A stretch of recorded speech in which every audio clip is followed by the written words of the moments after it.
a ideia a partir de agora é que a gente conte com a participação da professora Marilda para discutir um pouco, especificamente a pesquisa que ela vem fazendo, né, e conduzindo ali no IDP, sobre o uso de deepfakes em eleições. Essa pesquisa, enfim, ela vai explicar muito melhor do que eu, mas começou já nas eleições de 24 e, obviamente, né, com o nosso pleito eleitoral desse ano, e as discussões que estão acontecendo, né, na justiça eleitoral sobre o uso de inteligência artificial, uso de tecnologia nas eleições, é natural que esse assunto volte. Né? A gente teve uma rodada ali, foi colocado para consulta as novas resoluções do TSE, teve já uma audiência pública também a respeito, e acho que a pesquisa conversa bastante com essa temática, que por sua vez também é algo que a gente vem abordando aqui no comitê, seja, né, nas nossas discussões sobre inteligência artificial de maneira mais ampla, seja em discussões mais específicas, falando sobre riscos, né, trazidos por tecnologias e mercados digitais. Então, a ideia, pessoal, é que a professora Marilda faça uma apresentação inicialmente, explique um pouco o que é essa pesquisa, fale um pouco da temática, da forma que ela prefira abordar, e depois, obviamente, a gente abre para perguntas, para a gente conseguir fazer um debate um pouco mais aberto e todo mundo conseguir apresentar questionamentos, enfim, e conversar de uma maneira um pouco mais livre, tá bom? Então, de novo, muitíssimo obrigada, Marilda, por estar aqui com a gente e passo a palavra para você. Bom dia a todos. Antes de mais nada, queria agradecer a Marcela pelo convite para estar aqui discutindo com pessoas tão qualificadas, engajadas, tanto da perspectiva do processo eleitoral quanto da perspectiva do mercado, né? A gente aqui se preocupa muito com o impacto das mudanças que acontecem na sociedade, recortado para o processo eleitoral, no período em que a gente tem eleições, mas também aplicado na qualidade da democracia. Então, minha linha de pesquisa no IDP é teoria da democracia e novas tecnologias. A gente tem aqui dois grupos de pesquisa, um grupo de pesquisa voltado para a discussão da ética no desenvolvimento especificamente da inteligência artificial, e tem um núcleo de pesquisa mais amplo, que é coordenado pela professora Laura Schertel, que estuda os impactos das novas tecnologias nas mais diversas áreas do direito. Nessa pesquisa, a gente uniu o Ethics e a LIA em 2024 para poder fazer, dentro do CEDIS, que é esse núcleo grande, uma pesquisa especificamente sobre deepfakes no processo eleitoral. E a gente acha que atirou no que viu e acertou no que não viu, porque o nosso objetivo, considerando que a gente imaginava que haveria um volume enorme de desinformação vinculada à produção de deepfakes, ou ao menos de informações falsas relacionadas ao uso de imagem e som, que é um recorte pequeno, né? A gente dá muito valor para isso, mas eu brinco com os meus alunos que a gente tem uma obsessão no conteúdo, mas o conteúdo talvez não seja o maior impacto do processo eleitoral. E essa pesquisa, então, trouxe alguns insights que nos levaram para agora, para essa, que não é bem uma pesquisa, é um relatório que a gente vai divulgar num evento de quinta-feira, lá no IDP.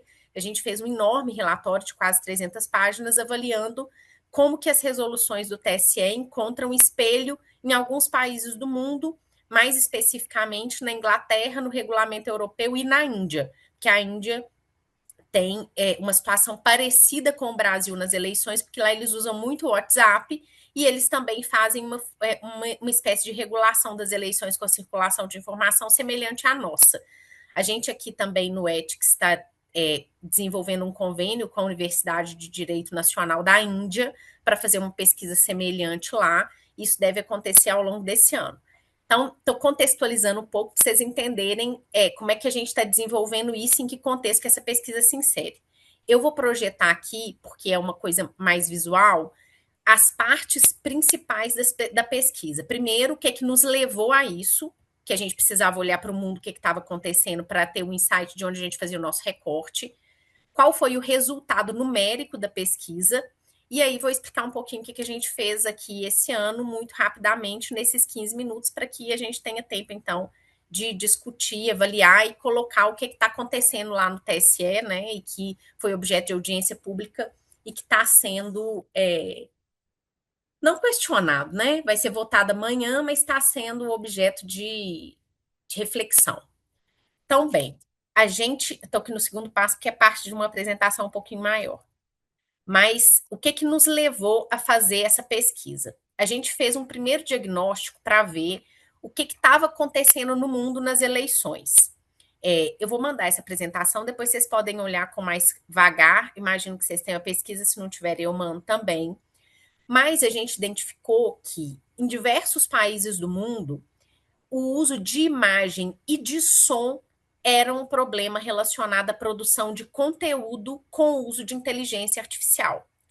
A gente não tinha, pelo menos naquele momento, um problema relacionado à tecnologia de LLM de comunicação com o eleitor por meio de inteligência artificial que emula a condição humana. Aonde a gente tinha problema relacionado à comunicação direta com o eleitor. Isso aconteceu na Índia. Então, a gente teve aqui no Paquistão, na Coreia do Sul, na Eslováquia, um problema, e a gente vai ver aqui mais para frente na Turquia e na Argentina, um problema relacionado à produção de conteúdo. Então, vou dar um exemplo, mas que muda a situação, mas acontece a mesma coisa em todos esses países. Alguém produz um vídeo, e no caso, eu escolhi esse exemplo que é mais próximo aqui do que pode acontecer no Brasil, o líder político estava preso, e aí, terminado o resultado das eleições no país parlamentarista, aparece um vídeo dele, embora preso, muito real, divulgando o resultado das eleições, dizendo que eles haviam ganhado as eleições e que, portanto, eles tinham mudado a sistemática de produção de resultado das eleições, isso ia mudar para o futuro, etc. e tal.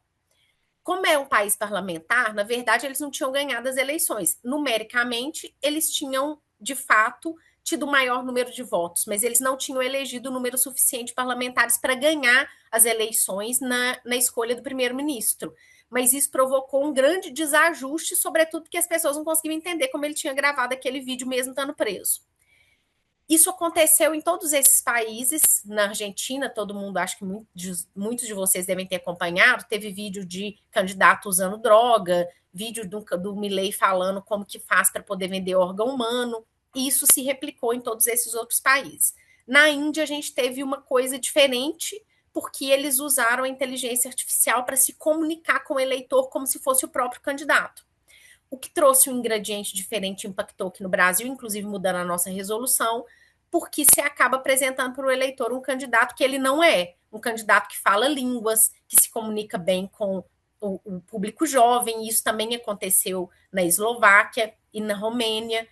O candidato nos comunica bem com o público jovem, mas por meio do seu avatar, que é um avatar e não é bem um avatar, porque é uma réplica idêntica do próprio candidato, ele se comunica de forma divertida, etc. Então, a pessoa acaba escolhendo alguém que o candidato não é. Isso, então, esse benchmark internacional, na época não tinha aqui as eleições da Romênia, né? Isso aconteceu um pouco depois, as eleições foram anuladas. Isso nos levou a imaginar que aqui no Brasil a gente teria um cenário semelhante de impacto grande de imagem, som e vídeo. Por foto, vídeo, a resolução trata de forma um pouquinho diferente, imagem estática e imagem em movimento, ou som isoladamente. Mas então isso nos levou a fazer o nosso recorte para identificar até o dia que era o dia final da pesquisa, que era o dia 19, 17 de setembro, faltando mais ou menos 20 dias, 15 dias para o processo eleitoral, que fazia sentido a gente olhar todas as decisões dos TREs e do TSE que tivessem julgando algo relacionado a deepfake. Então, nosso recorte de pesquisa foi deepfake. A gente fez a mudança dessa expressão de todas as formas que tentasse cobrir o máximo possível as decisões que viessem dentro desse recorte. E qual foi a nossa primeira surpresa? Que aqui no Brasil a gente já via das divulgações da imprensa, de publicações de candidatas, de reclamação nos partidos políticos, que não houve caso de deep nude. A gente não teve nenhum caso judicializado relacionado à reprodução de imagem de nudez de candidata ou de candidato. Embora não tenha tido resultado, a gente inseriu esse dado na pesquisa como um achado relevante no sentido de que há sinais de que o que acontece na campanha eleitoral na rua e que gera incômodo no curso do processo eleitoral, não aporta na justiça eleitoral. O que gera esse desincentivo? A gente não sabe. Esse novo relatório também não tem achado suficiente para poder concluir, mas a hipótese dá sinais de que alguma razão leva as pessoas a não judicializarem e talvez seja o fato de que a eficiência da judicialização é baixa. Aquilo que, de modo geral, as pessoas repetem instintivamente, que é enxugar gelo, acaba sendo sinalizado aqui na pesquisa, porque o que acontece muito com o candidato e tem representação de violência política, não tem judicialização para supressão de conteúdo, aplicação de multa ou tentativa de identificação do responsável. O segundo achado da pesquisa, o volume de judicialização é baixíssimo. A gente só teve 57 casos nas eleições praticamente inteiras. Até 17 de setembro, faltam 15 dias para o primeiro turno. Mas mais do que baixa judicialização, a gente teve uma judicialização que chegou até os tribunais. Essa pesquisa não pega as decisões de primeira instância, mas, de um modo geral, numa eleição muito disputada, todo mundo recorre dos casos de condenação, né? Os julgamentos eram muitos, a grande maioria, na verdade, em casos de pré-campanha. A gente vai ver isso aqui um pouquinho mais para frente. Então, o universo da pesquisa é relativamente baixo, porque os casos não foram judicializados. Então, a gente teve 43 casos de recursos eleitorais, o que mostra que isso já tinha vindo de um caso que estava judicializado na primeira instância, e os outros casos foram direto no tribunal. Ou por mandado de segurança, e lá tem um problema de categorização, que é mandado de segurança civil, e outros casos que estão fora desses 43, que são os casos que de fato vão levar à análise de algum conteúdo. A distribuição dos processos também mostra uma desequiparação com a realidade do Brasil. O número maior de casos foi do TRE de Pernambuco e de Santa Catarina. Então, os casos de São Paulo, por exemplo, que é o maior universo de eleitores, e as eleições, sobretudo neste ano, eram eleições muito disputadas, também não apresentaram judicialização relacionada a esse tema. A gente teve um caso, que foi um caso mais conhecido, da Tabata de São Paulo, mas tudo aquilo que a gente assistiu nas eleições daquela disputa do Pablo Marçal não apareceu aqui. No TRE do Paraná, a gente também teve um número elevado de casos, mas embora um estado relevante, também não reflete o número de eleitores e a judicialização que parecia, e a disputa eleitoral que parecia acontecer no âmbito das eleições locais. O volume, e que também é um achado relevante, até o dia do resultado, que foi 19 de setembro, a Justiça Eleitoral praticamente só julgou casos de pré-campanha.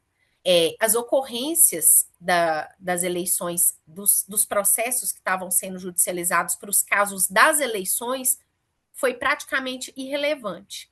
A gente teve casos de antes de 16 de agosto, foram 51 ocorrências, e os casos de após 16 de agosto foram 2 ocorrências. Isso mostra ou que a judicialização na pré-campanha, que é o que a gente começou a ver esse ano. A gente teve o primeiro caso das eleições presidenciais ajuizado na quinta ou na sexta-feira, que foi aquele caso do desfile do presidente Lula. Ela é muito mais acirrada do que a disputa durante a própria campanha eleitoral. E, de outro lado, a justiça eleitoral pode ser, isso também não é, a gente não aferiu, não dá vazão para os casos que estão sendo julgados, que estão sendo judicializados ao longo da campanha eleitoral. Os processos não chegam no TSE, nas eleições municipais.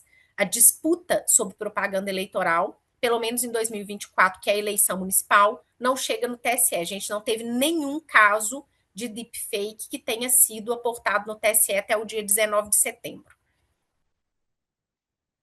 E aqui a gente tem certamente o maior achado da pesquisa, e é nesse ponto que eu queria centrar um pouco mais de esforços, porque ele foi o principal objeto de discussão na audiência pública. Talvez tenha sido o dispositivo relacionado a esse tema que mais gerou discussão. O que a pesquisa mostrou? Que 25% dos casos judicializados, que já é uma judicialização baixa, considerando o acervo de discussão do processo eleitoral, aquilo que aporta no contencioso, já é baixo. Mas 25% daquilo que foi judicializado, a Justiça Eleitoral considerou como indiferente eleitoral. O que é indiferente eleitoral? Indiferente eleitoral não está escrito na lei. É uma interpretação da jurisprudência quando ela encontra aquilo que pode ser relevante na vida, mas é considerado não relevante para o processo eleitoral. Na pré-campanha, é aquilo que a Justiça Eleitoral considera não ser propaganda eleitoral. E na campanha, é aquilo que a Justiça Eleitoral considera ser tema não eleitoral. Então, a gente vai dividir aqui duas etapas para essa identificação. Que, como a gente viu aqui no item anterior, no achado de pesquisa anterior, praticamente tudo que foi judicializado é de pré-campanha. O que é pré-campanha? O que acontece antes do dia 16 de agosto, que é antes do registro de candidatura. Na pré-campanha, a Justiça Eleitoral só julga o que é considerado propaganda eleitoral. E o que é considerado propaganda eleitoral? O que tem pedido de voto, para ser muito objetiva. Mas, para ser um pouco mais, para tornar isso um pouco mais complexo, como de fato é, a gente tem que julgar em cada caso concreto a incidência do artigo 36 do 36A da Lei 9.504. Preciso olhar se tem referência à campanha, se tem referência ao candidato, se tem referência ao partido, se tem número do partido, mas isso aqui, em tese, é permitido. Por isso que tem toda essa discussão sobre o desfile da escola de samba.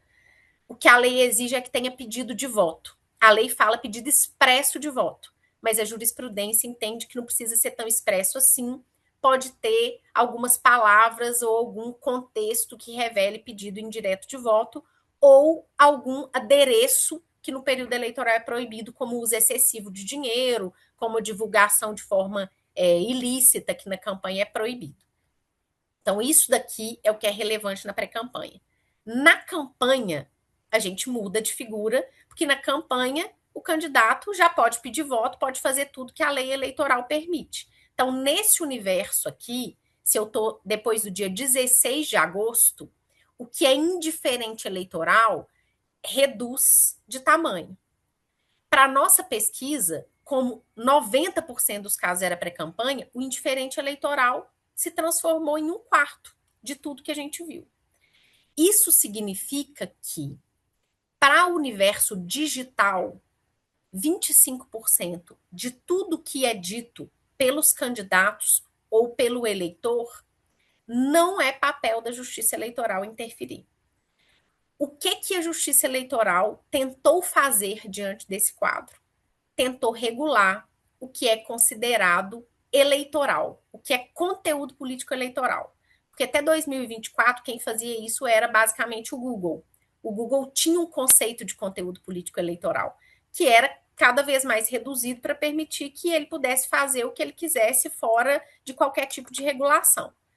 E isso, então, aporta na Resolução 23.604, no parágrafo 1º, se eu não me engano, do artigo 36, que vai dizer que é, para fins do processo eleitoral, para fins do artigo que define o que é propaganda, o conteúdo político eleitoral é aquele que fala de eleições, de partidos políticos, de federações, de coligações, de cargos eletivos, de pessoas detentoras de cargo eletivo, de pessoas candidatas, propostas de governo, projeto de lei, exercício do direito de voto, tudo relacionado à eleição.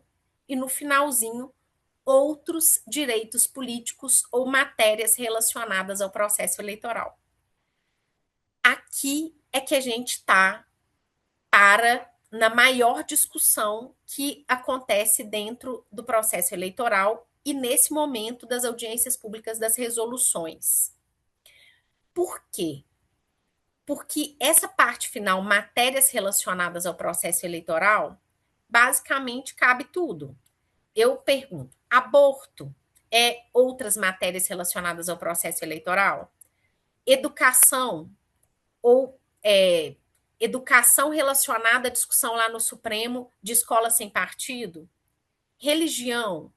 se eu estiver falando da extensão da liberdade religiosa, liberdade de expressão, até então, até a modificação das formas de comunicação se ampliarem para um universo não restrito, a gente conseguia definir muito claramente até onde ia ou até onde não ia a possibilidade de fazer, de se falar sobre conteúdo político eleitoral. E o universo de disputa era muito limitado. Quando era judicializado, aí a justiça eleitoral adjudicava com alguma disputa e não sem um pouco de rancor, até onde ia a possibilidade de interferir na disputa pública ou na conversa pública sobre o que era conteúdo político eleitoral. Agora, isso é muito mais difícil. E isso passa a impactar na obrigação que as plataformas têm de respeitar o que a resolução coloca. O que hoje as resoluções dispõem? Que só aquelas plataformas que se engajarem no processo eleitoral. O que é se engajar no processo eleitoral? Decidirem vender impulsionamento de conteúdo é que estão obrigadas a respeitar as regras da resolução. Quais são as regras da resolução? Primeiro, cadastrar perante o Tribunal Superior Eleitoral para poder fazer essa venda de impulsionamento de conteúdo. Segundo, apresentar relatórios de impacto dentro de um prazo que a Justiça Eleitoral estabelecia antes, que era anual, para agora há sinais de que vai mudar. E terceiro, responder à Justiça Eleitoral com alguns requisitos que estão previstos lá na norma, como adequar os seus termos de uso, ter um canal de atendimento, tem uma série de obrigações que não são poucas, mas que nas últimas eleições não foram tão atendidas assim, manter biblioteca de conteúdo, mas isso permitia que as plataformas fizessem o que o Google fez, quer dizer, não estou participando do processo político eleitoral, então não tenho que respeitar essas regras, não tenho que aderir à regulação da resolução 23.610. E são essas normas que estão sendo discutidas agora, que vão ser votadas amanhã. Muitos apresentaram propostas com relação a isso, exatamente por causa desse resultado. Por quê? O volume de judicialização da pré-campanha é alto, o volume da campanha de judicialização é baixo, e aquilo que é considerado conteúdo político eleitoral só atinge 75% do que é judicializado, o que dá sinais de que aquilo que não foi judicializado e que é o objeto da maior disputa, pelo menos também está dentro desses 25% que não é considerado conteúdo político eleitoral. E o que a resolução traz de novidade que vai ser o objeto de maior disputa e que encontra esse resultado aqui. Tem um dispositivo que também é do artigo 36, em que a proposta de resolução prevê que passa a ser autorizado o impulsionamento de conteúdo para poder fazer críticas à administração pública, desde que seja considerado conteúdo não eleitoral, nos termos desse parágrafo 1º. Qual é a crítica? De praticamente a uniformidade das pessoas que participaram da resolução e que foi o que foi mais criticado também publicamente nas notícias que circularam na imprensa mais não especializada, né?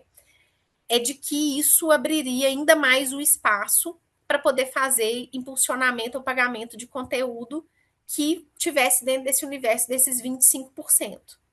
E dentro desses 25%, também estão abarcados esse conteúdo que a gente identificou aqui como deepfake e que a gente dividiu basicamente em 3 grupos. Qual que é o primeiro grupo?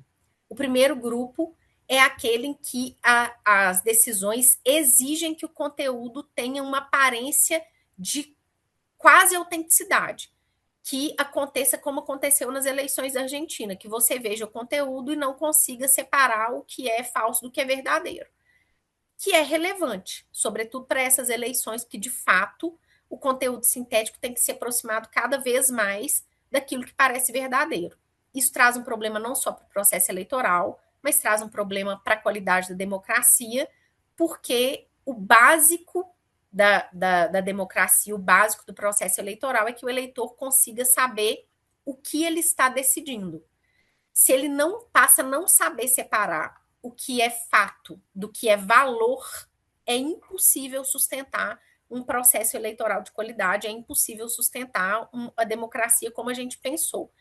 Então, acho que é importante a gente ter como pressuposto aqui que a gente não está discutindo só o que é verdade, o que é mentira. E a gente precisa sair um pouco desse ciclo de obsessão, sabe? Embora essa seja uma discussão relevante, que é uma discussão filosófica, talvez seja uma das primeiras discussões filosóficas da humanidade.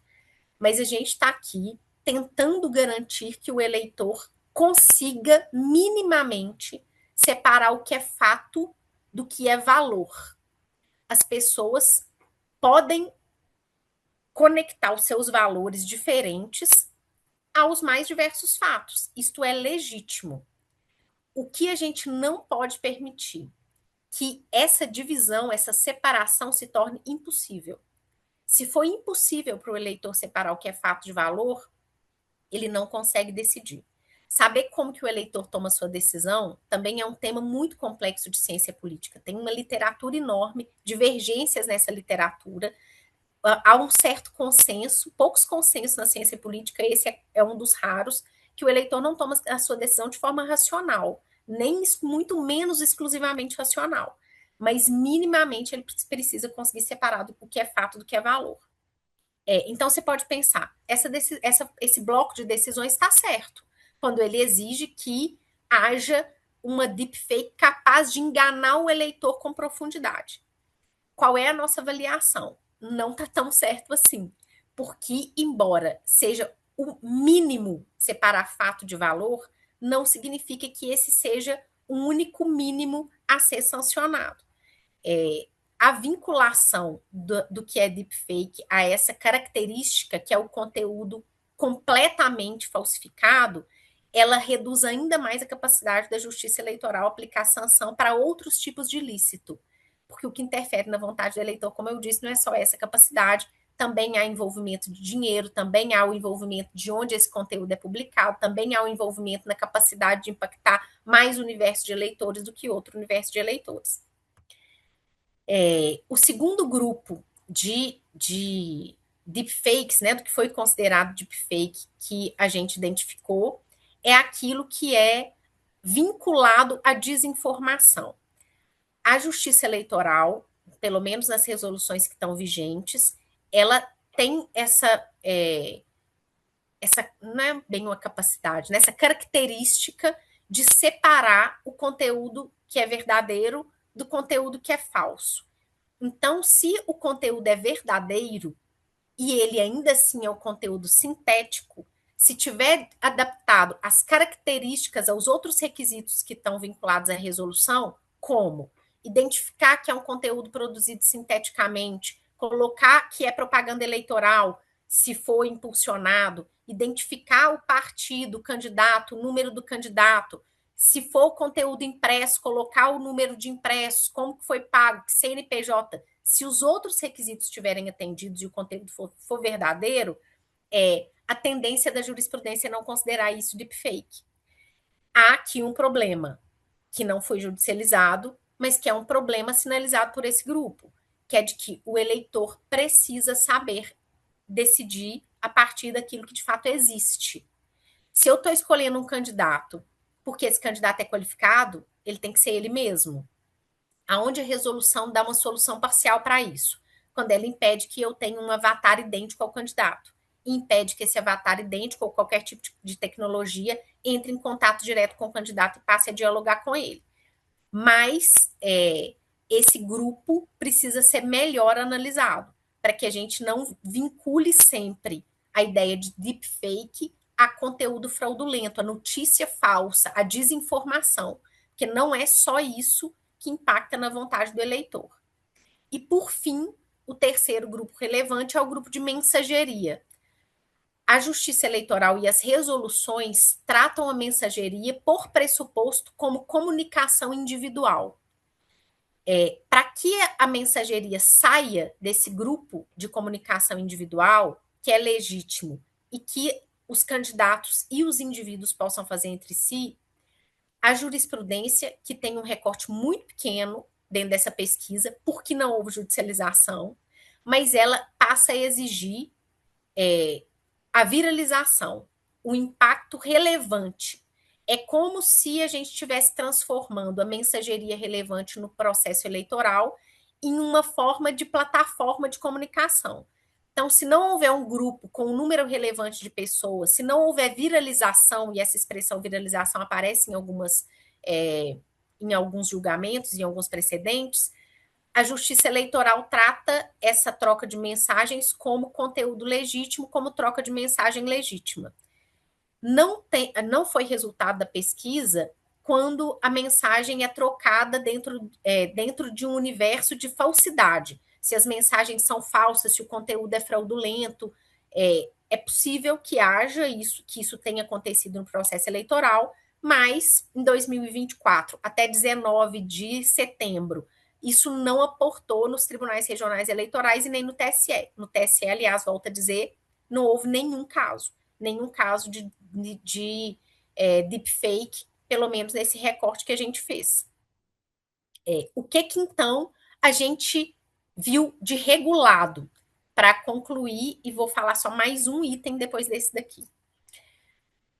Nas resoluções, na resolução vigente, que é a resolução 23.610, e na que foi levada para o Supremo, que é 23.714, que foi considerada constitucional, a gente identifica que seis itens são os mais importantes. Foi o que a Justiça Eleitoral deu de resposta às modificações que a tecnologia trouxe, pelo menos até então, porque aqui, volto a dizer, não era um problema a comunicação com a inteligência artificial LLM.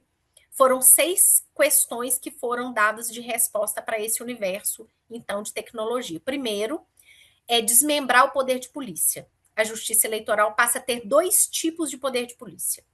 Um poder de polícia que é para propaganda, entre aspas, normal, é o bloco comum de propaganda. O poder de polícia só pode ser exercido se houver uma irregularidade formal. O que é isso? Quando alguém faz, por exemplo, um outdoor. Outdoor é proibido, então não tem nem que olhar o conteúdo do outdoor, não interessa o que está escrito lá. Se alguém fez outdoor, a Justiça Eleitoral pode mandar tirar, sem processo judicial. O poder de polícia tem por pressuposto ser administrativo, sem ordem judicial, né? Nesse bloco comum, só vício de forma. No bloco de mérito, que é o novo poder de polícia, quando a Justiça Eleitoral pode mandar retirar o conteúdo, ela olha o que foi postado ou olha o que foi publicado no jornal, no outdoor, mas também nas redes sociais, especialmente nas redes sociais, na mensageria. É quando há ataque ao próprio processo eleitoral e à Justiça Eleitoral. Então, a gente passa a ter um novo poder de polícia, que é o poder de polícia que pode fazer supressão de conteúdo ou suspensão de perfil por análise de mérito. Mas não é de qualquer mérito, é do mérito que ataca o processo eleitoral ou a justiça eleitoral. Essa análise permite, então, a segunda mudança, que é a suspensão temporária de perfis de contas ou de canais que forem mantidos para divulgação sistemática de desinformação. É qualquer divulgação sistemática de desinformação? Não. Aquela que diga respeito ao processo eleitoral ou à justiça eleitoral. Nós tivemos casos desses na pesquisa? Não, não tivemos. Porque eles não são judiciais, são processos administrativos. E lá no portal da Justiça Eleitoral, que tem a divulgação dos casos, esses casos eles não são divulgados dentro de um processo administrativo em que a gente consiga fazer uma pesquisa booleana. Então, a gente não fez análise desses casos, a gente só fez análise dos casos judiciais. Mas, Marilda, a análise dos casos judiciais revela alguma coisa com relação a isso? Revela. As pessoas não contestaram que a Justiça Eleitoral fez administrativamente, pelo menos até o dia 19 de setembro. Terceiro, houve uma aproximação da sanção dos casos do caso de rádio e TV, por quê? A presidência do TSE passou a ter uma competência que é da presidência, não só do TSE, mas também dos TREs, para suprimir conteúdo ou suspender perfis quando já houver decisão judicial uniforme sobre um fato e este fato for idêntico a outro que a decisão judicial já concluiu. Então, se eu tomo a decisão de que falar sobre X é irregular no processo judicial e o plenário do TSE, tem que ser o plenário do TSE, uniformiza essa decisão, a presidência do tribunal pode mandar retirar sem ordem judicial. é uma espécie de repercussão geral pelo fato que o TSE passa a ter competência para poder fazer, para dar velocidade, tentar dar resposta para essa ideia de que a gente está enxugando gelo e que leva a uma judicialização baixa, como a gente viu na pesquisa. O quarto tem uma ampliação da restrição de patrocínio. A gente antes, a lei previa a restrição de patrocínio de impulsionamento até 24 horas antes das eleições, a resolução amplia para 48 horas antes e 24 horas depois. Para quem lê só o dispositivo, pode parecer que essa é uma mudança muito pequena, mas ela é uma mudança enorme, porque ela muda o que nós consideramos sobre como o que é impacto no processo eleitoral. Até então, o impacto no processo eleitoral era só o que acontecia até o dia da eleição. E esse dispositivo e o caso, que é o caso conhecido do deputado Francisquini, que ainda não terminou no Supremo, mas ele é um julgamento sempre citado e importante, nele e nesse dispositivo, o TSE passa a compreender que impacto no processo eleitoral também acontece depois que as eleições terminam. Porque o que conta não é só o que o eleitor decide ali na urna, é também a capacidade que o processo eleitoral tem de entregar o que a literatura da teoria da democracia, especialmente o Preszorski, entendem como base do que a gente criou como processo democrático, que é as eleições têm que entregar um processo em que as pessoas ganham e perdem, e aceitam que perdem, e aceitam que elas podem voltar daí depois de 4 anos para ganhar ou para perder de novo. Se o processo eleitoral não entregar isto, não há democracia possível. Então, usando esse marco teórico, né, esse pressuposto, a Justiça Eleitoral passa a entender que ela pode olhar para o que acontece depois das eleições também, e o artigo 39, parágrafo 5º, faz isso. E 5, a gente, agora na resolução, tem uma hipótese de multa. Não havia sanção de multa possível quando identificavam um caso de gatilho para exercício do poder de polícia. Agora a Justiça Eleitoral aplica as frentes de coercibilidade. Não é uma multa pela análise de mérito, é uma multa para o caso de descumprimento da decisão, no caso de a plataforma ou de quem de direito não atender à ordem da Justiça Eleitoral. E, por fim, a regulação mínima para o uso de inteligência artificial, que é a regulação de integridade e transparência. A resolução, ela entrega uma regulação mínima para o uso de inteligência artificial até as resoluções deste ano. O que a resolução regula para a inteligência artificial? Só imagem e som. Basicamente, a obrigação de transparência. Quem usa inteligência artificial tem que dizer que está usando. E não pode usar inteligência artificial para conversar diretamente com o eleitor, simulando que está conversando com o eleitor por meio de uma pessoa. E não pode criar um avatar que simule alguém que é o candidato não sendo o candidato. O pressuposto é único, não precisava nem ter os dispositivos, bastava dizer que o eleitor só pode olhar para o candidato e ver o próprio candidato, que ele tem que saber o que ele está escolhendo. É a única coisa que a gente tem de regulação para inteligência artificial. Não está coberto o uso de inteligência artificial para formar tecido social e para impactar na formação do que as pessoas pensam da vida, como elas formam a sua vontade. Isso não está coberto, nem aqui e nem em nenhum lugar do mundo. Esse é o nosso grande desafio. É como fazer para poder regular isso. Eu tenho um aluno, na verdade um grupo de alunos, que eles não fizeram uma pesquisa, eles fizeram um teste, mas esse artigo está publicado numa revista, num livro de organização coletiva. Eles testaram algumas plataformas de LLM, fazendo as 6 mesmas perguntas. Eram 6 ou 8 alunos, não vou me lembrar. E cada um perguntou do seu computador no seu estado. Eles eram em estados diferentes. A gente não sabe se essa é uma variável relevante, mas foi considerada lá no teste deles. E as perguntas envolviam o processo eleitoral, a última urna eletrônica. Que eles perguntavam? Se a urna eletrônica era confiável, perguntavam sobre candidatos, o nome de candidatos, as plataformas suprimiam, em algumas hipóteses, mas depois os jornalistas testaram isso com perguntas indiretas e a plataforma acaba dando respostas diretas a partir de perguntas específicas. Mas o grande achado desse teste deles é de que as tecnologias respondem de forma diferente para cada um e elas respondem com resultados diferentes para cada um.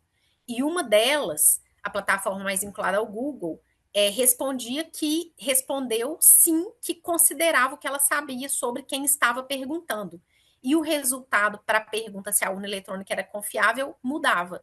Para alguns usuários que eram, alguns inclusive servidores da Justiça Eleitoral, ela respondia que a urna era plenamente confiável, e para outras pessoas que demonstravam um viés mais de dúvida, que já duvidavam da integridade do processo da urna, respondia que, veja bem, tem questionamentos, é possível avaliar, não há nada tão seguro assim, nem 100% seguro.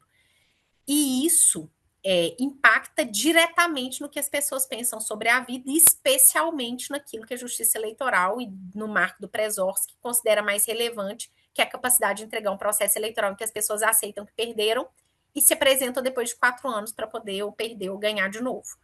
Para isso, não tem solução. E nem para o fato, e aí isso me parece principal e é agora o objeto das nossas reflexões aqui, é a capacidade de permitir que as pessoas desenvolvam o contraditório na vida, que elas consigam se colocar em contato com a divergência, com o outro lado de qualquer história. Não existe processo eleitoral possível e nem democracia possível se isto não acontece. E nós não conseguimos aferir isso com as ferramentas que a gente tem hoje para fazer controle das ferramentas de formação do tecido social. Então, qual que é a proposta do CEDIS para as resoluções deste ano? Ampliar as obrigações das plataformas. A gente entregou um texto, esse texto ainda está sendo trabalhado, a gente vai apresentar o relatório da pesquisa na quinta-feira, mas o texto já foi apresentado na plataforma do TSE de sugestões, né? Acho que vale a pena assistir as audiências públicas. Foram 3 dias, coloca na velocidade 2 aí, que dá para ver rapidinho. E as obrigações para que a gente possa, durante o curso do processo eleitoral, alguns propuseram toda semana, outros de 15 em 15 dias, alguns de 30 em 30 dias, mas que elas apresentem não só relatórios de impacto, mas que elas respondam às métricas de distribuição de conteúdo, explicando como é que elas fizeram isso para os candidatos, para os partidos, para temas relevantes, e caso isso seja judicializado, que elas tenham a obrigação de responder. Vou dar um exemplo que é o básico, mas isso se torna muito complexo dentro do conteúdo, entre aspas, orgânico. Se eu, Marilda, sou candidata e pago R$ 100 para impulsionar um conteúdo, e a Marcela é candidata e paga R$ 100 para impulsionar o conteúdo, para onde o meu conteúdo vai, para onde o conteúdo da Marcela vai?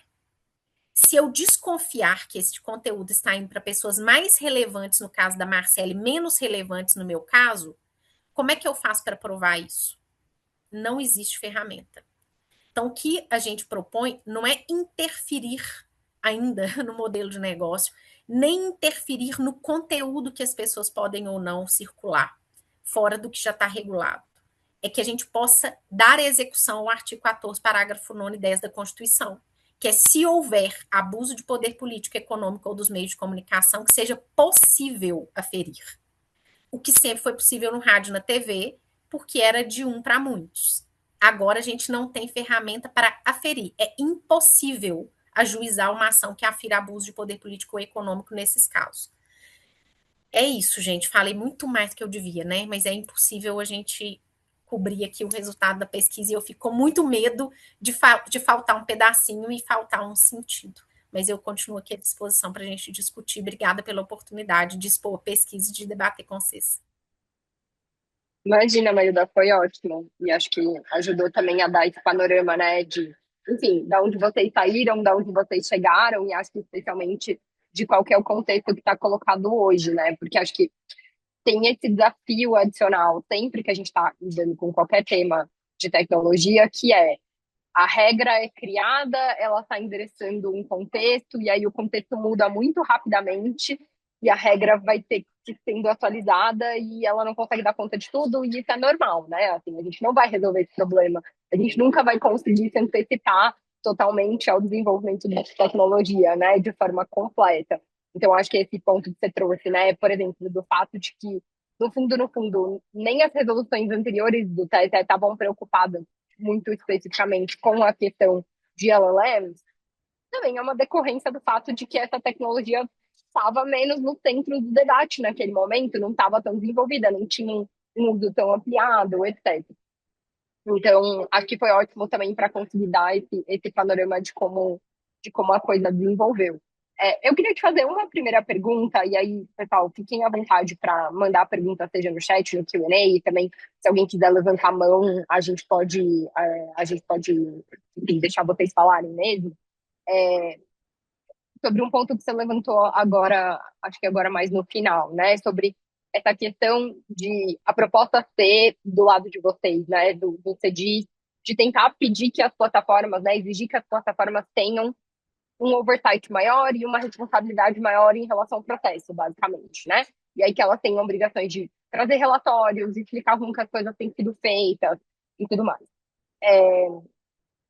A minha sensação é de que essa é uma estratégia que tem sido adotada em várias medidas, em particular porque a gente não conseguiu ter, via Congresso Nacional, né, via legislação mesmo, uma lei que obrigasse as plataformas a fazer isso de uma maneira mais abrangente, né? Então, enfim, a 2630 deu no que deu, já sabemos, acho que não precisamos contar essa história em mais detalhes, mas na medida em que a gente não tem isso de uma forma geral, a gente acaba tentando fazer isso em contextos, entre aspas, específicos. E acho que o contexto eleitoral é um deles, até porque a justiça eleitoral tem poder de fazer isso sem necessariamente precisar de um processo legislativo.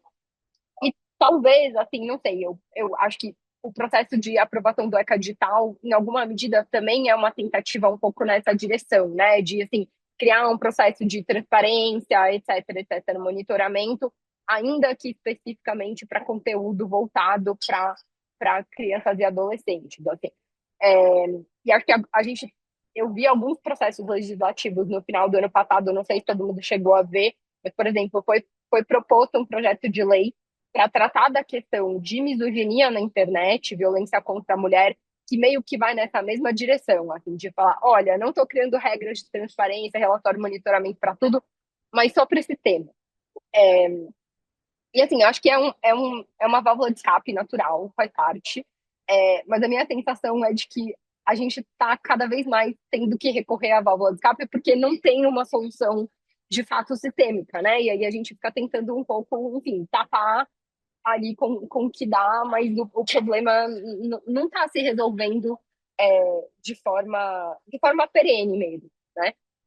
E a minha dúvida para você, enfim, era se você vê nessa nova leva, enfim, do que vai ser divulgado pelo TSE essa semana, alguma preocupação mais nessa direção, assim, de falar, olha, a gente precisa de alguma coisa que seja uma solução um pouco mais sistêmica, porque senão a gente vai ficar toda vez tendo que lidar com esses micro probleminhas, e, enfim, a gente tenta fazer o que dá, mas é muito difícil, assim.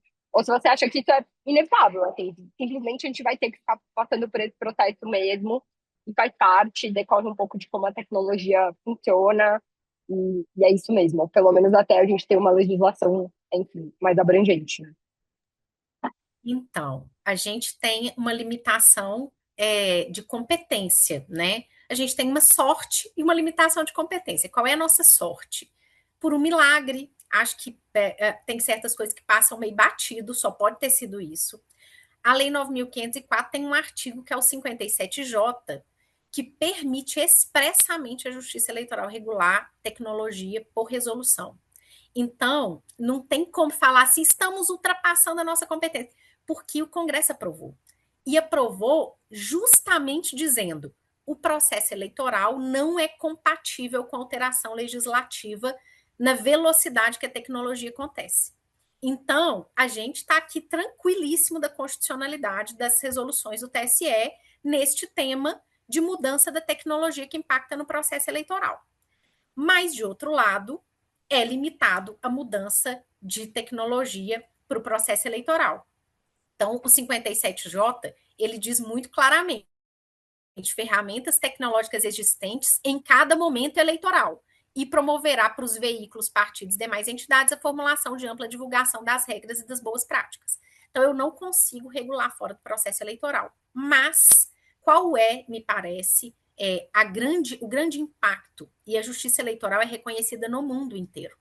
Todos os grandes eventos que os tribunais eleitorais se reúnem para falar do processo eleitoral de regulação de tecnologia, os demais países falam com a presidência do tribunal, com os servidores, que é um exemplo para o mundo, que eles olham, que coragem, como é que vocês conseguem fazer isso? É uma coragem mesmo, uma tentativa de tentar regular aquilo que o Congresso sofre muita pressão para não regular. A verdade é essa, né? E qual é a vantagem disso, embora seja recortado?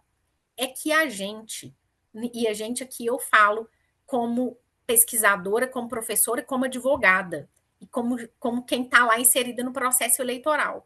A gente está chutando o tempo inteiro formas de regular o que a gente não sabe como acontece. A nossa grande dificuldade é entender como o mecanismo funciona para dar uma resposta assertiva para o problema. E o que a resolução do TSE faz para o processo eleitoral? Ela nos dá uma chance de enxergar o que está acontecendo.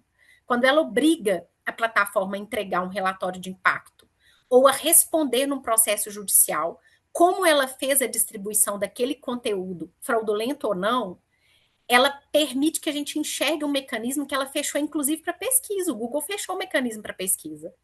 E aí, com esse recorte, eu consigo projetar como isso funciona para outras áreas e também dar uma resposta assertiva. Mas mais do que isso, eu consigo dar visibilidade para as pessoas. Que para a gente que está aqui pesquisando, estudando, olhando para isso cotidianamente, recortado para eleição ou não, ninguém tem que me convencer de que A ou B faz isso, faz aquilo que funciona. Mas para as pessoas que não entendem muito bem como isso impacta na formação do tecido social e na composição dos valores, como é que isso vai formar uma sociedade daqui para frente, e elas é que têm que dar ou não suporte para o Congresso mudar essa lei, é muito mais difícil de ver. E se eu tenho um relatório que mostra isso, se eu consigo colocar métrica de pesquisa para o processo eleitoral, eu consigo colocar métrica para a infância, para adolescente. Olha o que o Jonathan Haidt fez no mundo com um livro que apresentou métrica. Eu sou super fã do Jonathan Haidt. Ele publicou um livro sobre o impacto das novas tecnologias para a democracia, que chama Mente Moralista. Só que o título também dá a impressão de que ele está falando de moralidade, não tem nada a ver com isso. Mas não produziu tanto impacto quanto produziu Geração Ansiosa. Porque a Geração Ansiosa apresentou métrica para adolescência e para infância. E aí, quando ele colocou 180% de aumento de depressão, 300% a mais de suicídio, não tem como você contestar o dado. Não tem como você brigar com o dado. E ele foi de país em país aprovar o ECA digital em dias. O que nunca seria aprovado se não fosse com a pesquisa do Jonathan Haidt. Então, respondendo objetivamente, o que a resolução faz é dar para a gente a possibilidade de fazer algo semelhante ao que o Jonathan Haidt fez na Geração Ansiosa. Colocar dado naquilo que precisa mudar, não só para o processo eleitoral, mas para tudo. Legal, muito interessante, professora Marilda. Primeiro, parabéns pela pesquisa. E uma coisa que chamou atenção na pesquisa foi quando fala das decisões e o potencial de viralização como uma métrica importante. E aí, queria entender como que você vê, e aí, pegando essa linha da métrica do impacto, como que você mede esse impacto ex ante, antes de viralizar, para que isso não tenha um impacto, e também esse ex post para definir a punição com base nesse potencial de viralização do conteúdo, e também um pouco como que você vê essa mudança, né? Acho que o conteúdo evoluiu muito de 24 para 26, né? Como que você vê essa mudança, esse time, potencial de viralização de uma eleição para outra? É, primeiro, acho que eu não tenho nenhuma dificuldade de dizer que esse requisito imposto como pré-requisito de lícito é um erro. Primeiro, porque não é a viralização que define o impacto no processo eleitoral, e segundo, porque essa é uma métrica impossível de se provar, pelo menos hoje. E tem um caso que ainda está em processo judicial, então é difícil comentar caso que está ainda em julgamento. Mas é um caso de falsidade, que foi falsificar uma decisão judicial e encaminharam por meio de WhatsApp. E o ponto da discussão é exatamente isso. Como é que eu sei se isso impactou ou não impactou no processo eleitoral? não me interessa. Houve a falsificação de uma decisão judicial que atribui a prática de um crime a um candidato. Quantas pessoas viram? E, se isso for exigido, a gente vai ter que mudar todo o processo de identificação de resultado na distribuição de conteúdo por mensageria. Aí a gente vai ter que se perguntar se a mensageria passa a poder ser ou não ser criptografada. A gente vai disputar com o dispositivo da Constituição, que é do sigilo das comunicações telemáticas. Então, esse tipo de requisito, imposto como pré-requisito para considerar o conteúdo ilícito, é muito complicado e que me parece um erro. Especialmente considerando que hoje a mensageria para campanha eleitoral funciona como plataforma mesmo. Você está em grupo, recebe link de gente que você nem sabe quem é. Bom, como fazer para poder lidar com isso? Acho que dentro das plataformas a mensageria é o maior desafio. O que a Justiça Eleitoral fez?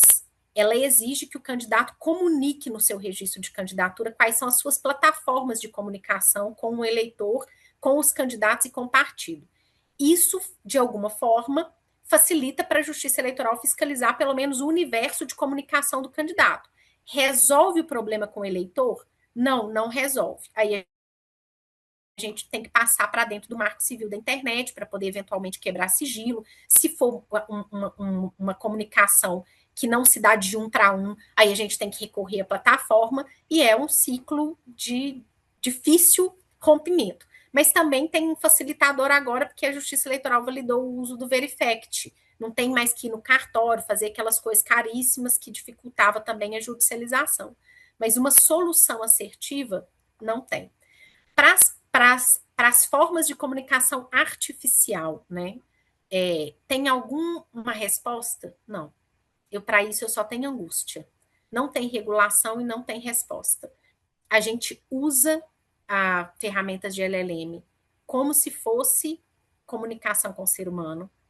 Isso não é de fácil aferição. Todas as pesquisas que são de percepção. Eu não consegui entrar no site para ver, no chat GPT, para ver quem está usando e para o que está usando. Então, essa aferição não é precisa, mas a última pesquisa é de que a gente usa para aconselhamento e psicoterapia. Se aconselhamento para a vida, a gente usa para qualquer aconselhamento. Isso certamente impacta no que a gente pensa da vida, nas eleições, no tecido social.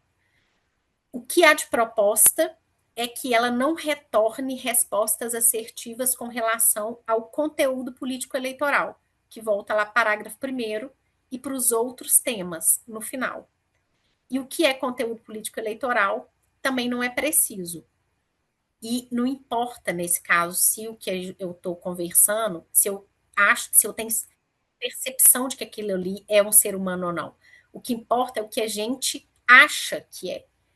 É como a gente recebe aquilo. E a gente conversa como se fosse um ser humano. Mas não há nenhuma regulação para isso. Não há. O mínimo de regulação que me parece necessária, que é a nossa proposta, é que a gente consiga ter respostas no caso de haver judicialização e a pergunta for necessária. Então, se alguém judicializar com um caso como esse, teste que os meus alunos fizeram. Olha, eu perguntei para o A, para o B e para o C se a urna era confiável, e para cada um ele respondeu de um jeito, e para alguns respondeu que a urna era não confiável. Me entregue as métricas de resposta que você usou. Eles têm que ter condições de fazer isso. Hoje tem condições? Não. Se eu contratar uma plataforma para me responder como as pessoas falam sobre mim ao longo do tempo, a plataforma me responde. Tem inúmeras ferramentas no mercado que fazem isso. Vocês que trabalham com isso, com certeza devem saber. Eu não vou fazer propaganda dos outros aqui. Mas eu pago X por mês e coloco lá Marilda Silveira, ele vai perseguir meu nome, vai me dizer quem são os nós principais que falam do meu nome nas redes sociais XYZ, cada um tem um recorte, quais são os temas que estão sendo tratados naquele momento e como esses temas se relacionam. Mas se eu não fizer isso em tempo real, eu não consigo projetar para o passado. Nenhuma ferramenta entrega isso. Pelo menos até hoje. Que eu saiba e que eu tenha conseguido contratar ou pesquisar. Elas só fazem em tempo real. Isso, para quem é candidato, funciona, porque eu tenho monitoramento em tempo real. Mas o processo é, por definição, prospectivo. O processo sempre olha para o passado. Então, o que isso revela? que é impossível fazer essa métrica para um processo judicial, que só olha para o passado, a não ser que a plataforma tenha essa obrigação e se desencumba dessa tarefa. É incompatível com o modelo de negócio. Como diz o professor Lawrence Lessig, é a primeira vez que a gente tem uma plataforma que, por definição, é incompatível com o modelo de negócio da democracia, ou seja, não é que é incompatível, ela tem um modelo de negócio que é contrário ao modelo de negócio da democracia.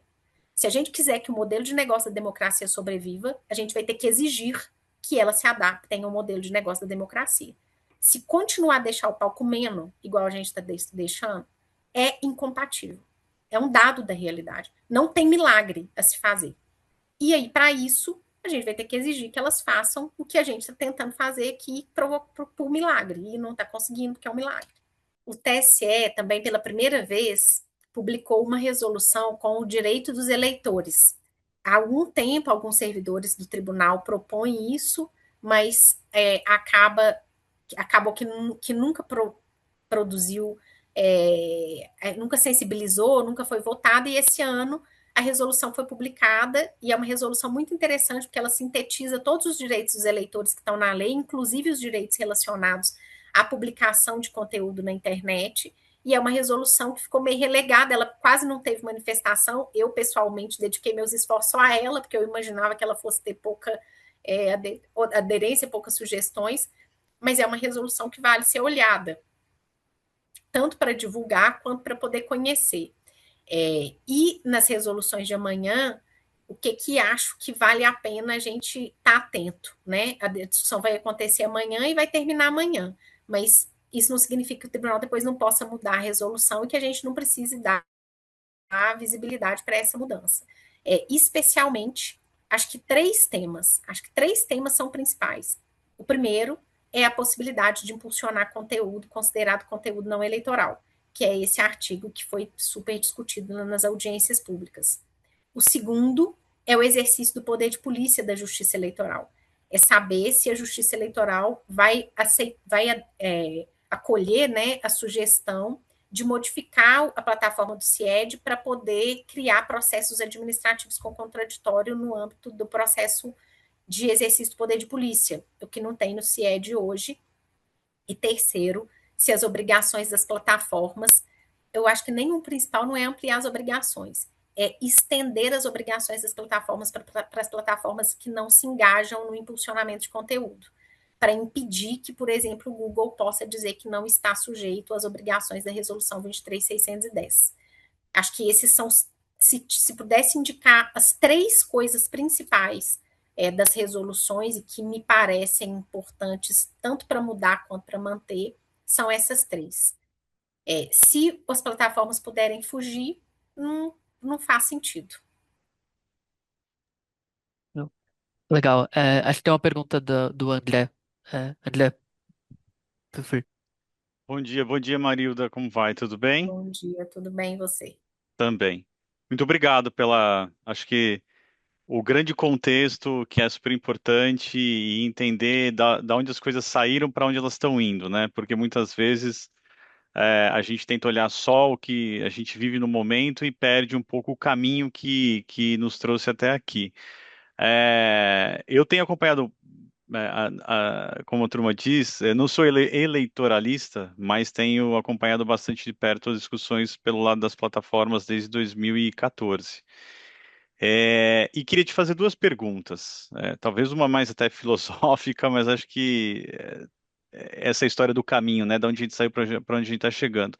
A gente vem percebendo que ao longo do tempo, de 2014 para cá, a tentativa de criação sempre de regras mais rígidas em relação às obrigações das plataformas, sejam elas quais forem, né? Seja em relação à responsabilização, seja em relação, vamos dizer assim, a obrigações acessórias, como você estava mencionando, de fornecimento de relatórios. E aqui só um parênteses, na verdade, se nós estivermos falando, né, de candidatos, partidos ou coligações, eles próprios podem e deveriam ser eles quem deveriam apresentar essas métricas, porque eles têm acesso a essas informações. Mas deixando isso de lado, acho que a primeira pergunta é no seguinte sentido: como você vê migração de maior exigência em relação às plataformas e, de outro lado, nós não acompanharmos no mesmo ritmo, na mesma velocidade, eu diria até com a mesma energia,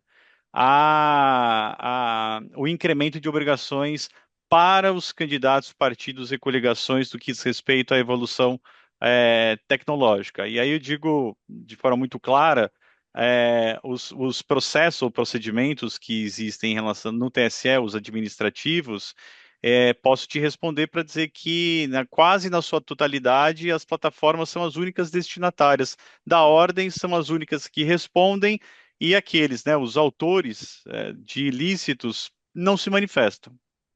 E aí me parece que a gente perde alguma coisa no meio do caminho.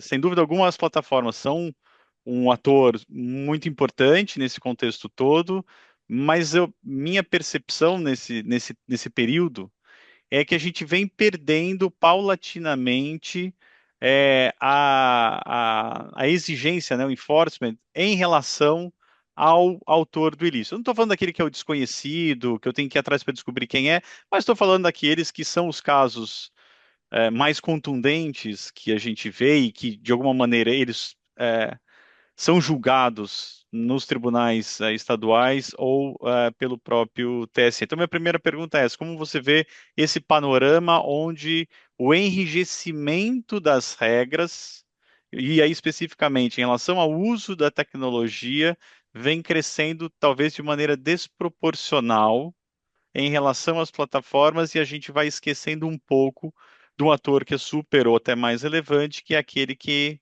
faz a escolha de como caminhar.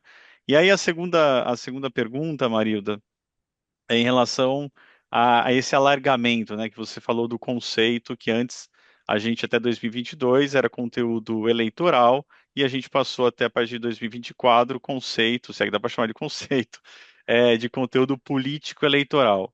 Você não acha, você não acredita que esse alargamento do conceito, ou seja, da própria do escopo da resolução, das resoluções do TSE não acabaram impactando também a decisão de muitas plataformas em não oferecer impulsionamento de conteúdo político eleitoral, que antes a gente sempre falava de impulsionamento de conteúdo eleitoral. A gente passou a falar de conteúdo político eleitoral. Será que isso não as afastou? E só o complemento disso na minha forma de ver, e olha que eu advogo muito para as plataformas, na minha forma de ver, há muitas das obrigações que independem da existência de impulsionamento, mesmo dentro e usando o conceito de conteúdo político eleitoral. O impulsionamento ele é uma parcela. É aquele momento em que há uma remuneração, a contraprestação para as plataformas, mas há várias dessas obrigações que independem da existência de impulsionamento. Desculpa ter me alongado nas questões, mas acho que também para colocar um pouco do contexto adequado para você. Obrigado. André, obrigada pela pergunta, ela é muito importante. Que elas são as duas perguntas que colocam a bola no chão, sabe? E acho que vou começar pela última, porque eu acho que ela é central, e depois vou falar dessa bagunça que virou não separar a responsabilidade de cada um. Porque a gente, é natural que a gente faça o que acabou sendo feito. Quando a gente se depara com uma coisa que nunca existiu, a gente busca no nosso mapa mental alguma coisa que a gente conhece. E foi o que a Justiça Eleitoral fez. Dentro do mapa mental de controle de conteúdo, ela buscou o que ela conhecia, que era rádio e TV. Era o mais perto que tinha do que as plataformas fazem. Só que não funciona. Não funciona. Talvez a melhor forma de funcionar seja essa que você falou, que é separar os atores. Mas vou então voltar para o pressuposto que é esse primeiro. Isso não é muito difícil controlar, ou não é errado, não é ruim você atribuir às plataformas responsabilidade quando elas se impulsionam, porque tem muita coisa, também tem controle que é feito quando não tem conteúdo político eleitoral, quando não tem impulsionamento. E será que isso se deve à ampliação deste conceito, que é conteúdo político eleitoral? Eu não acho, André, que tenha sido em razão da ampliação do conceito. ampliação do conceito também foi uma tentativa, talvez desesperada, de dar resposta para um problema que está acontecendo a olhos vistos e que a gente não consegue alcançar, a gente está fazendo igual água. Aonde me parece estar o problema é antecedente. O problema é antecedente. Nós construímos aqui, não só no Brasil, mas no mundo, a seguinte ideia. Nós reconhecemos que o tecido social e a formação da vontade e a formação do que a gente pensa da vida se dá por acesso a conteúdo. E conteúdo é não só conteúdo de jornal, de imprensa, de conteúdo de canal de comunicação social, que foi o nome que a Constituição deu. É igreja, escola, religião, tudo. Como nós fizemos isso? Dizendo, existe um conteúdo que vai chegar nas pessoas que é por meio escasso e o Estado vai controlar, e existe o conteúdo que não chega por meio escasso. A gente criou o mecanismo pelo sistema da escassez. Se for meio escasso, o Estado concede, rádio e TV. Se não for escasso, está no mercado, deixa o pau comer, cada um faz o seu jeito. Eu vou regular basicamente aqui o que é papel do Estado, que é a educação formal. O que as novas tecnologias fizeram? Acabaram com a escassez. E o que a gente fez? Manteve o mesmo conceito. E aí, aquela ideia de que o que é público tem que ser regulado, porque a rádio e TV é público, e o que não é público, que não é Estado, não tem que ser regulado, pode fazer o que quiser. Quando a gente viu que estava dando errado, o que a gente fez? Regulou o conteúdo divulgado. E aí esse é o problema que você está dizendo. Leva esse problema que você está dizendo. Quando eu regulo o conteúdo que é divulgado, eu tenho que dizer qual conteúdo pode e não pode. Eu tenho que dizer até onde vai ou não a liberdade de expressão. Eu tenho que dizer até onde vai o que é conteúdo eleitoral ou não. E eu entro num ciclo impossível, porque eu vou precisar de um juiz da verdade, de um juiz do que é ou não é eleitoral, do juiz do que é outros temas de processo eleitoral. E o problema não está no conteúdo, o problema está no mecanismo. É o mecanismo que mudou a forma de formar o tecido social. Porque este mecanismo, ele gera uma nova forma de levar para as pessoas aquilo que vai formar o que elas pensam da vida. Esse mecanismo muda a distribuição do poder. Aqui está a questão filosófica, que pergunta que a gente não fez e, portanto, não respondeu. É quem deve ter o poder de definir o que as pessoas vão acessar ou não com prioridade. E como esse acesso vai se dar? Vai se dar sem nenhum contraditório, sem nenhuma capacidade de entrar em contato com o outro lado, porque o único jeito de eu manter o sujeito preso ali para sempre é chegando para ele só o que ele gosta. Isso daí é possível, devia ser possível. Ou vai chegar para a pessoa conteúdo que diz respeito só à religião o dia inteiro. Isso é legítimo? Ou vai chegar só conteúdo comercial? Eu posso levar 3 propagandas comerciais e uma de religião. Ou eu posso levar um entretenimento, 3 de comércio e uma... Essa pergunta a gente não fez e essa resposta a gente não deu. O que a gente está tentando fazer agora? Colocar essa bola no chão. Sair da obsessão do conteúdo, que é o que é o limite da liberdade de expressão, o que é político eleitoral, para voltar para onde importa, que é qual é o mecanismo que pode ou não ser legítimo.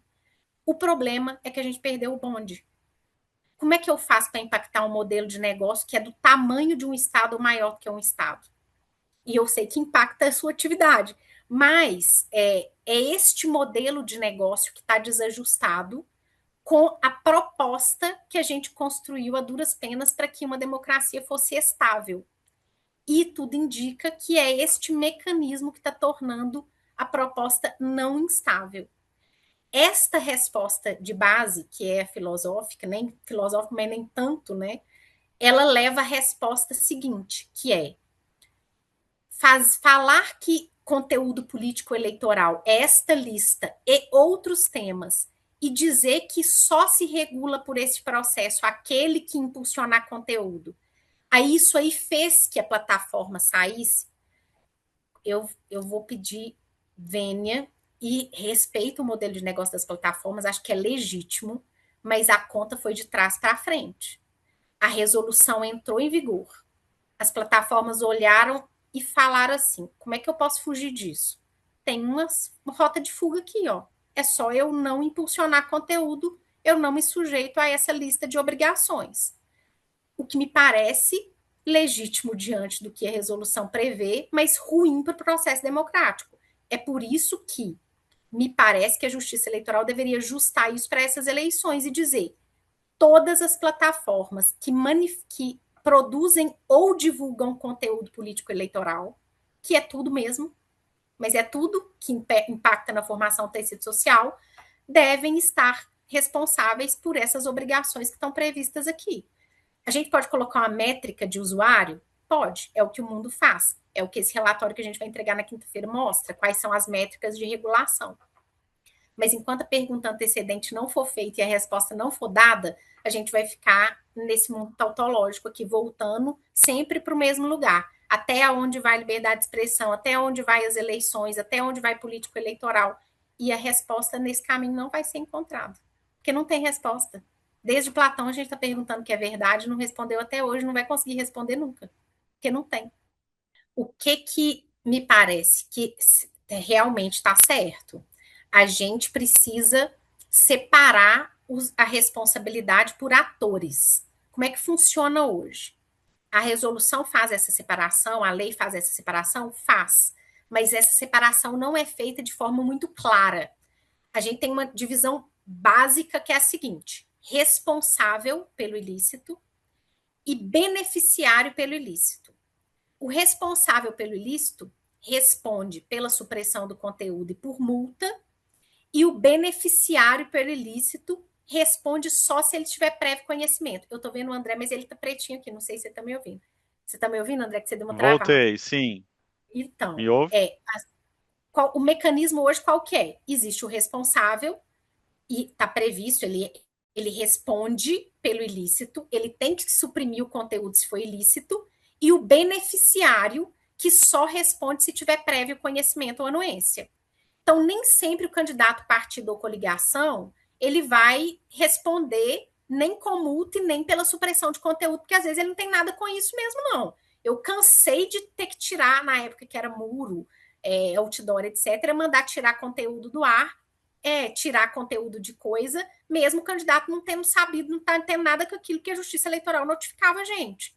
A mesma coisa acontece aqui. Eu posso até ser responsável por tirar, se for acessível para mim, a supressão desse conteúdo, e posso responder com multa se eu tiver prévio conhecimento.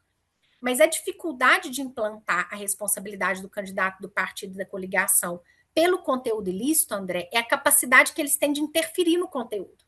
Quando eles têm a capacidade, eles já respondem. Já é assim, responsável, beneficiário. O que mudou?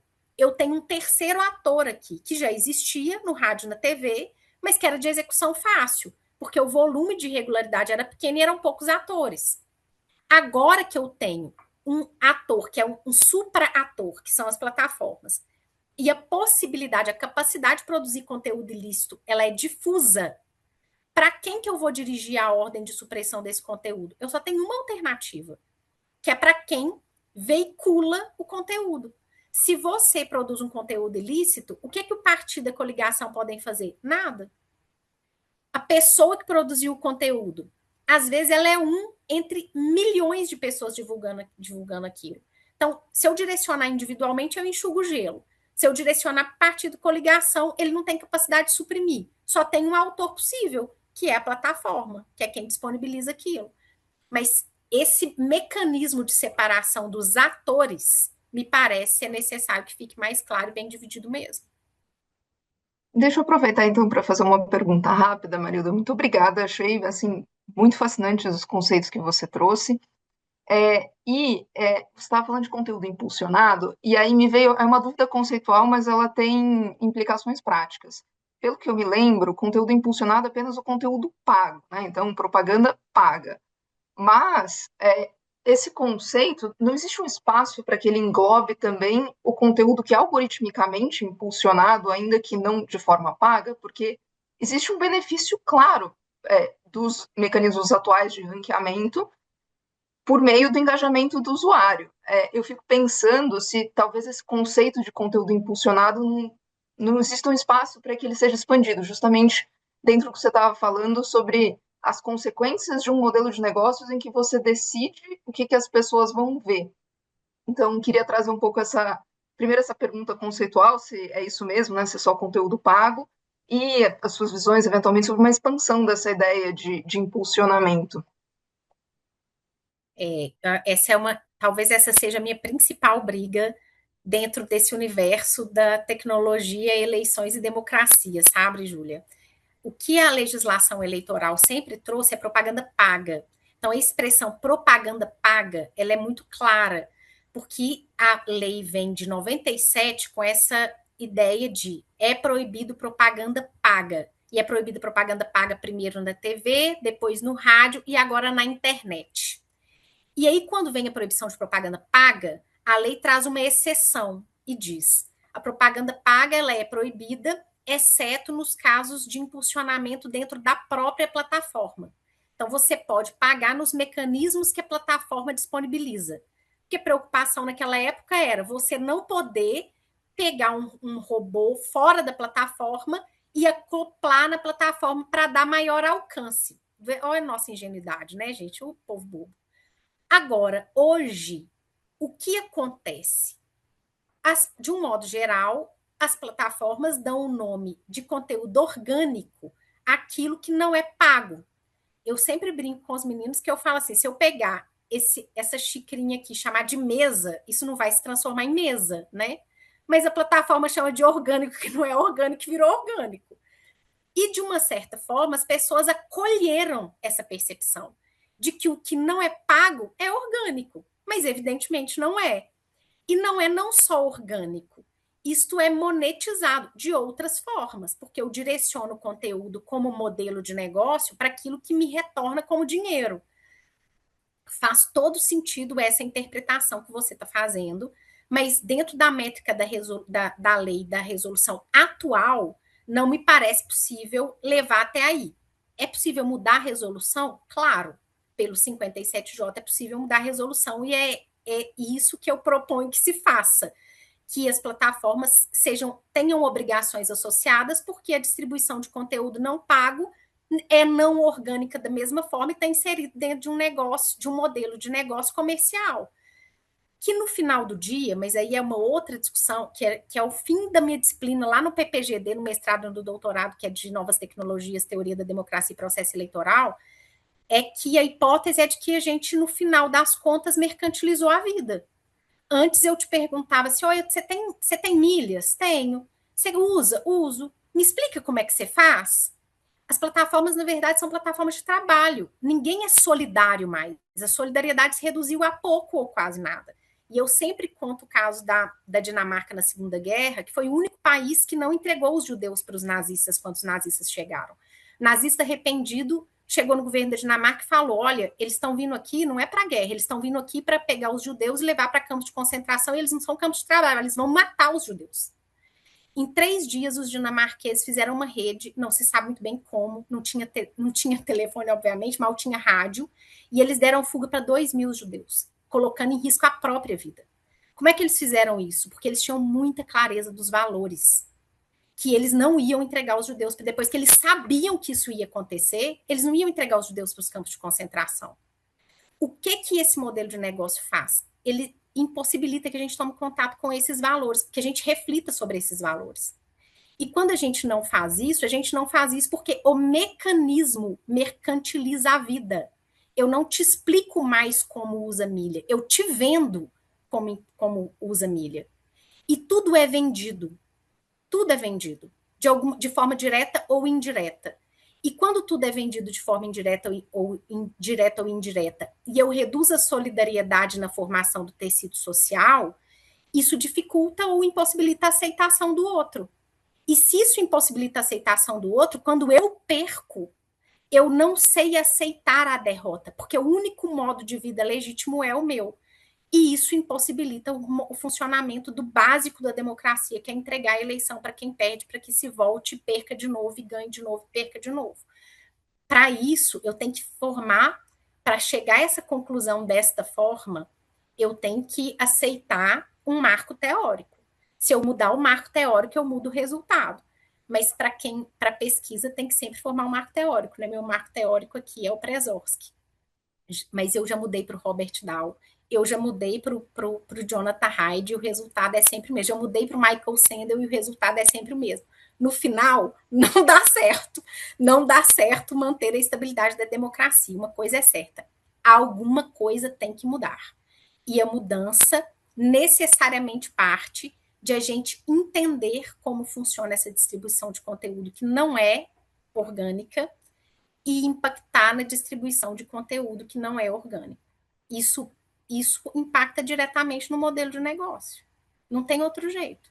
É o preço que tem que se pagar. Ah, Marilda, mas o Brasil vai ficar super atrasado na tecnologia.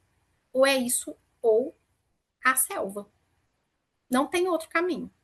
Tem um preço para pagar. A pergunta que a gente tem que se fazer é se vai pagar esse preço. Se o preço está caro ou está barato. Se o preço for econômico, comercial, vai ser caro. Mas se o preço for humanidade, se for mantermos o mínimo de solidariedade, estabilidade do tecido social, talvez o preço seja barato. Eu espero que a gente não tenha que chegar a uma guerra para concluir que o preço não é caro. Mas, bom, acho que também a gente está dando aqui no nosso horário, acho que super respondeu a minha pergunta, inclusive tocou em alguns dos temas que eu pesquiso, que eu acho muito interessantes, então agradeço, acho que foi muito rico o debate, foi muito rica a sua exposição.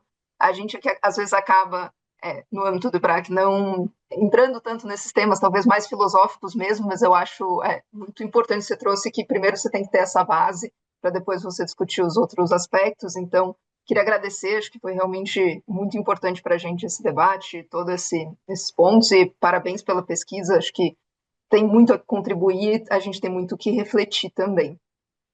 Imagina. Eu queria agradecer de novo a oportunidade de estar aqui, de debater esses temas, de expor. Nas redes sociais a gente fica lá doido para receber uma curtidinha, ter tanta gente qualificada aqui parada, escutando esse tanto de coisa que eu estou falando, que eu tiro da minha cabeça, né, e das leituras que eu faço. Se eu puder, vou indicar aqui pouquíssimos livros, que é o que eu uso na bibliografia lá da disciplina, e que para mim são pressupostos importantes. Eu sempre digo isso para os meninos. A gente, para desenvolver o raciocínio científico, e nas ciências sociais isso é ainda mais difícil, né? A gente tem que ter um marco teórico, porque quando a gente muda o pressuposto, o resultado necessariamente muda. E quais são os marcos teóricos que eu uso aqui nas minhas reflexões? O primeiro deles é o Robert Dahl. A gente sempre parte do Robert Dahl porque ele é a base moderna da teoria da democracia, mas ele sozinho não dá conta, coitado, porque ele pensou o mundo numa época em que não existia tecnologia, igual eu falar de divisão de poderes usando Montesquieu. Coitado do Montesquieu para dar conta do Supremo, do Congresso, de tudo que a gente tem hoje com emenda parlamentar, não dá, né, gente? Então, tem que dar um passo para frente junto com o mundo. Então, quem me parece que deu um passo que está adequado ao que a gente está vivendo e que é uma leitura relativamente fácil é o Preszorski. Ele é um cientista social, professor da Universidade de Nova York, e ele faz uma mudança de mérito para procedimento. A gente está sempre assim, vai para o mérito da democracia, volta para o procedimento da democracia, para entender o que precisa ter de mínimo para esse negócio aqui funcionar, e ele está fazendo isso olhando para a teoria da democracia e para a tecnologia também. E, de outro lado, eu acho que é impossível estudar isso sem ter uma base mínima de psicologia social. Eu não sou psicóloga, eu não tenho formação em psicologia, mas a gente precisa pelo menos entender o que eles estão falando por lá, e quem faz, pelo menos por enquanto único, a conexão das novas tecnologias com a democracia e com a psicologia é o Jonathan Haidt. Ele é polêmico, mas ele coloca um recorte válido, pelo menos para a gente colocar um rumo na nossa reflexão. E o livro de apresentação da tese dele é A Mente Moralista. Agora, com a geração ansiosa, ele vincula isso mais para criança e adolescente, mas eu indico sempre a leitura da Mente Moralista. E, por fim, um livro um pouco mais antigo, mas que eu ainda uso, que é O Povo contra a Democracia, porque ele consegue relacionar ali, juntando esses livraiada toda aí de crise democrática, a crise da democracia no mundo, mas quem fala da crise da democracia no Brasil aqui é o Marcos Mello, com um livro que tem que ganhar o prêmio Jabuti, não tem condições, porque a democracia do Brasil não morreu. E ele explica por que governo de coalizão, o presidencialismo de coalizão, não entrou em crise, na verdade, isso é a nossa forma de funcionamento. O Povo contra a Democracia fala do mundo e ele vai falar aqui do Brasil de uma forma muito importante e vinculado também às novas tecnologias. É daqui que eu parto. E eu sugiro que vocês leiam para contrapor ou para concordar. Maravilha. Então, a gente também encerra aqui, agradecendo de novo. Acho que também obrigada pelas recomendações, vão ajudar bastante também para quem tiver interesse em avançar. E agradecer bastante o debate de novo.